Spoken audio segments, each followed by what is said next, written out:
안녕하세요. 송송첼로의 송이송입니다. 이번 시간에는요, 많은 분들의 요청으로 입시곡에 대해서 한번 다뤄보기로 하겠습니다.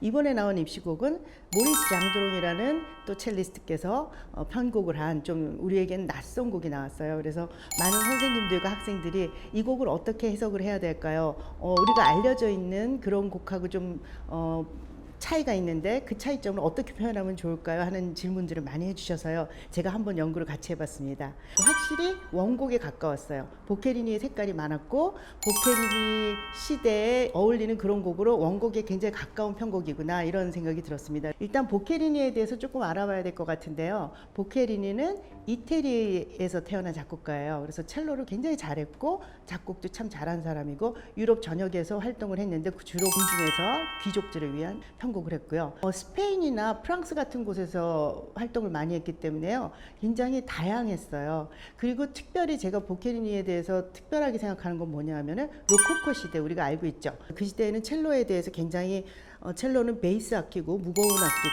악기고 다양한 연주를 하는 게는 좀 어려운 악기가 아닐까. 악기도 크고 저음이고 해서. 근데 이 보케리니는요 굉장히 첼로를 잘했나 봐요. 그래서 바이올리니스트가 갑자기 연주를 못하게 되면 이분이 바이올린 곡을 막 편곡을 해서 자기가 첼로를 막 만들어서 음역대를 조절을 해서 연주도 하고 그랬다고 해요. 제가 이 곡을 들어가기 전에 여러분들께 하나 추천해주고 싶은 것은 보케리니의 판당고라는 클래식 기타와 사중주를 위한 오중주 곡이 있습니다. 그 곡을 한번 들어보시면 보케리니 곡이 이런 거구나, 어떻게 고전시대에 이렇게 곡을 작곡했을까 이런 생각이 들으실 거예요. 너무 테크닉적으로 어렵고 거의 바이올린과 똑같이 유사하게 갔고 리듬도 너무너무 어려웠어요. 그래서 이 사람 진짜 보케리니라는 사람이 굉장히 화려한 음악을 좋아했구나 이런 생각을 들었고요. 반주 부분도 그렇고 굉장히 가볍게 연주를 해줘야 되는 게 포인트고요. 함악장은 론도예요. 론도이기 때문에 춤곡이기도 하거든요. 프랑스 지방에서 유행했던 춤곡이거든요. 그럼 이 론도의 형식은 A, B, A, C, A, B, A라는 형식이 있거든요. 그래서 A라는 주제가 계속 반복이 됩니다.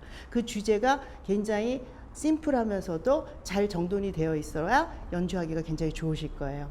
그럼 제가 실제적으로 한 3군데만 연주하는 포인트를 보여드리겠습니다.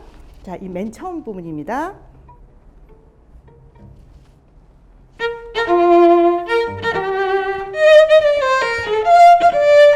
이렇게 시작이 되는데요. 이때 맨 처음 시작 이 부분에서 만약에 딱딱하게 이렇게 되면 굉장히 연주가 어렵습니다. 그러니까 처음 시작할 때 활을 쓸 때 굉장히 빨리 가주시는 게 좋고요. 첫 음은.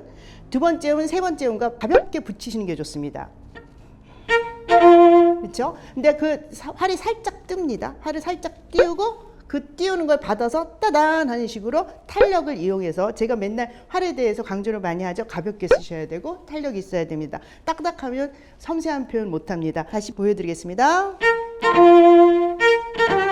이런 포인트가 있어야 돼. 이게 활이 이렇게 딱딱해지면 바로 소리가 딱 막힌 소리가 나겠죠. 그러니까 가볍게 제가 활을 굉장히 이렇게 들었다 놨다를 많이 하죠. 이게 첫 번째 포인트. 두 번째 포인트는 그 조금 뒤로 가면은요, 이 부분이 나옵니다.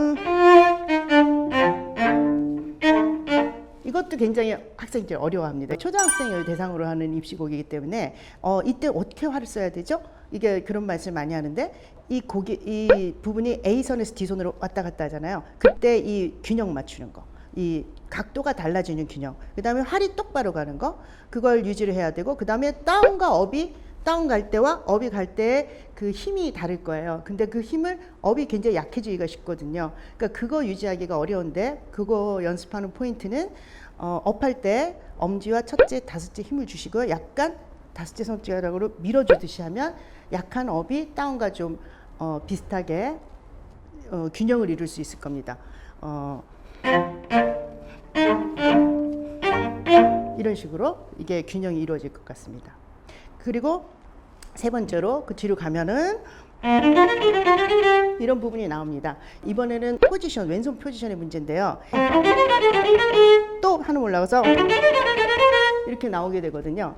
그러면은 이게 뭐가 또 포인트가 있냐면 우리가 피아노를 칠 때 도미솔, 레파라, 솔시레 이렇게 다 간격이 같죠. 근데 이게 만약에 우리가 손이 이렇게 비틀비틀 한다던가 움직여진다던가 이 간격을 유지를 못한다면은 이게 깨끗하게 못 가겠죠. 그러니까 피아니스트들이 굉장히 이거 유지하는 거를 똑같이 유지를 하는 것처럼 우리가 이 포지션이 옮길 때 이 엄지가 들어간 포지션을 어린 학생들이 굉장히 어려워해요. 안 쓰던 손가락을 쓰고 아프기도 하고 그러니까. 근데 이때 이 포지션을 똑같은 간격으로 유지해서 갈 수 있으면 음정을 잡기가 굉장히 깨끗하고 편안해집니다. 이 세 가지만 오늘 이 시간에는 말씀드리겠습니다. 감사합니다.